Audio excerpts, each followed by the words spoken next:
It was a must-not-lose match for Uganda in Port Gentil, but they lost in heartbreaking style at the hands of Egypt. Hi there, I'm Joel Kamadi coming to you from the Gabonese capital of Libreville, thanks to our partners Total in Uganda, GoTV and Belaga. As I said earlier, Uganda lost its second match at the 2017 Africa Cup of Nations by being undone by a late Abdallah Said goal. Robert Madoi watched the match and our reports.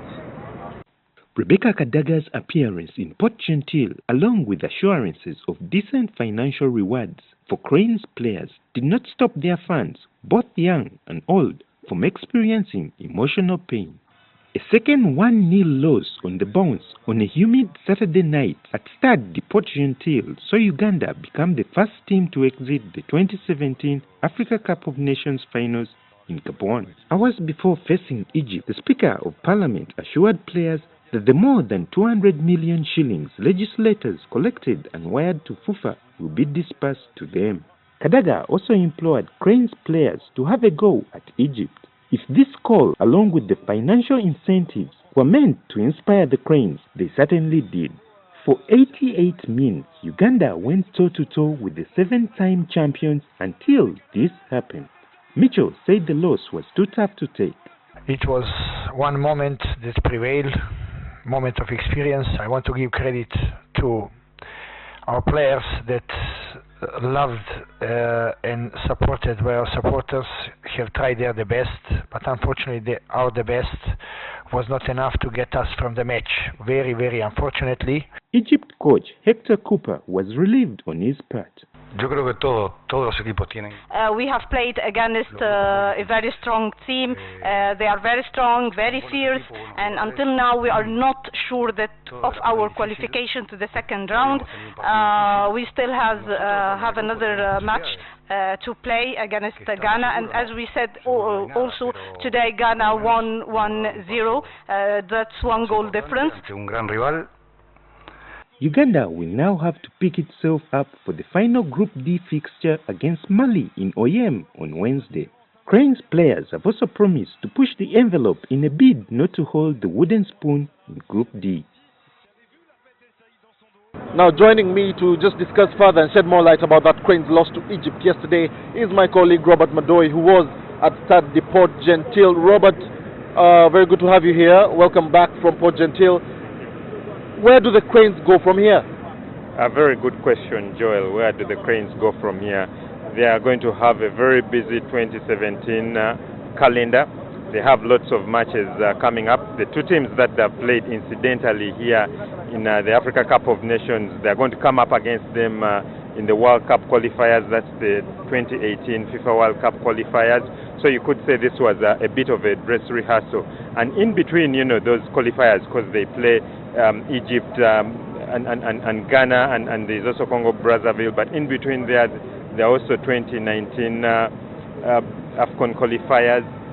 Uganda was placed in a group together with Cape Verde, Tanzania and Lesotho, and they will start off with a match against Cape Verde.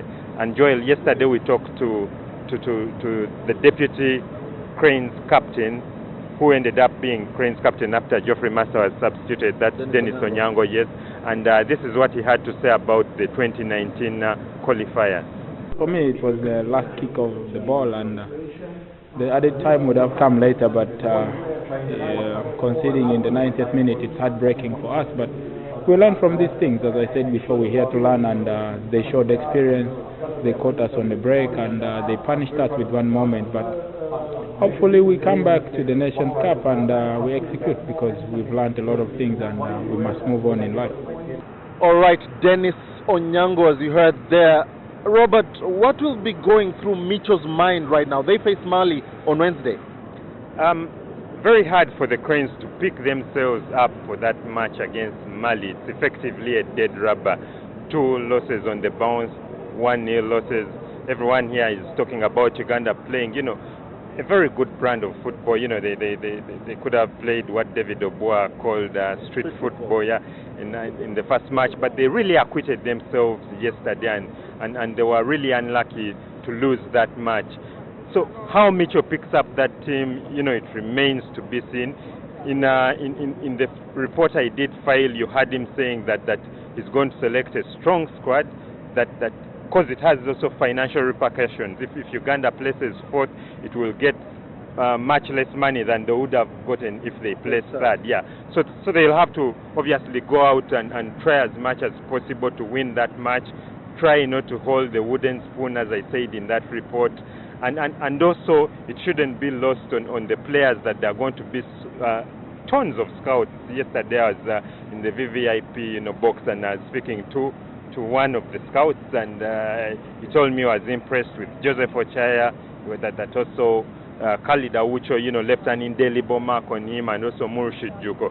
And Joel, we spoke to Joseph Ochaya, one of the players who had the glittering display, and this is what he had to say. Let's listen in. For us, we are still focused, because we came here to play football. We cannot say that we are down, We shall fight so hard, at least we get at least one win. We go back with it. Though we are technically out, but we shall still fight for our pride, because we were just unlucky in all games, and in football, they are the winners and the losers. So maybe probably this year it wasn't our year. Joseph Ochaya there. Elsewhere, Ghana are home and dry after they beat Mali 1-0 in the early kickoff at Stade de Port Gentil. The all-important goal was scored by Asamoah Gyan in the first half. The Ghanaian captain got on the end of an inviting cross by Jordan Ayew to become the Black Stars' all-time top scorer in the competition with 8 goals.